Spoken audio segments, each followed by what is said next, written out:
de santé publique, une autre bataille reste plus que jamais d'actualité. La République démocratique du Congo s'engage dans la lutte contre le paludisme avec l'ambition de reproduire localement des moustiquaires imprégnés et d'étendre la vaccination anti-paludique. L'objectif, fixé, éradiquer la maladie d'ici 2030. Malgré les efforts déployés, le paludisme reste la première cause de mortalité en République démocratique du Congo.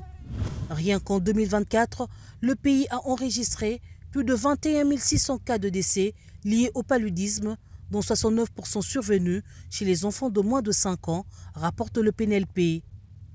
Dans les centres de santé et les hôpitaux, le paludisme demeure la principale cause de consultation.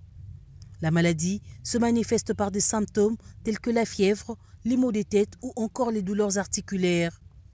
La lutte contre le paludisme demeure une des priorités du gouvernement congolais.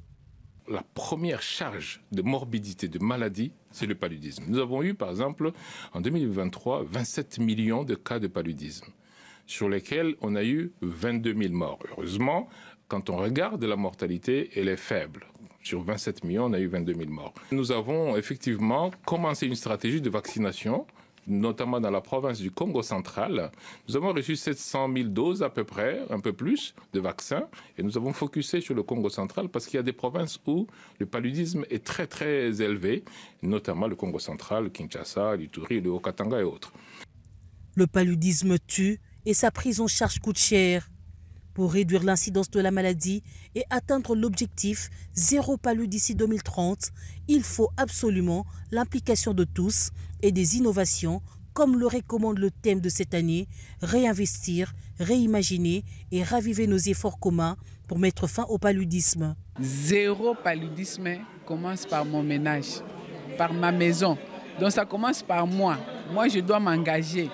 Toi, tu dois t'engager. Si nous tous nous engageons, nous allons éliminer le paludisme. Nous avons ce qu'on appelle un volet routine où nous donnons les moustiquaires chez les femmes enceintes et chez les enfants qui ont fini la vaccination.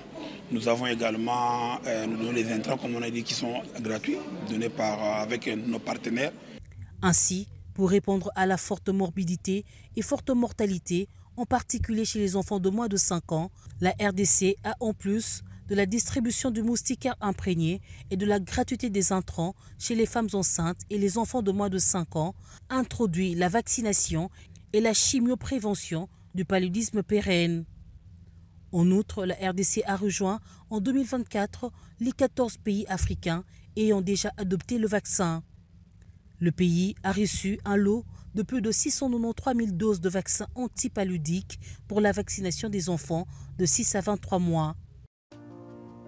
La campagne de vaccination a d'abord ciblé la province du Congo central en 2024 et devra s'étendre dans d'autres provinces en cette année 2025. Malgré les efforts déployés, plusieurs défis se dressent encore sur le chemin à parcourir, notamment la question du financement de la lutte. C'est ainsi que des acteurs impliqués dans la lutte, dont l'ONG Santé Rurale, plaident pour l'augmentation des subventions de l'État congolais pour faire face au retrait de certains bailleurs de fonds. Cette ONG locale plaide également pour la détaxation des antipaludéens. Sur le terrain, 100 rue ASBL intensifie la campagne de sensibilisation pour faire de la lutte contre le paludisme une affaire de tous. Le thème de cette année appelle à sensibiliser aussi bien les décideurs que les populations les plus vulnérables sur les défis actuels tels que la couverture santé universelle et les nouvelles menaces comme le changement climatique.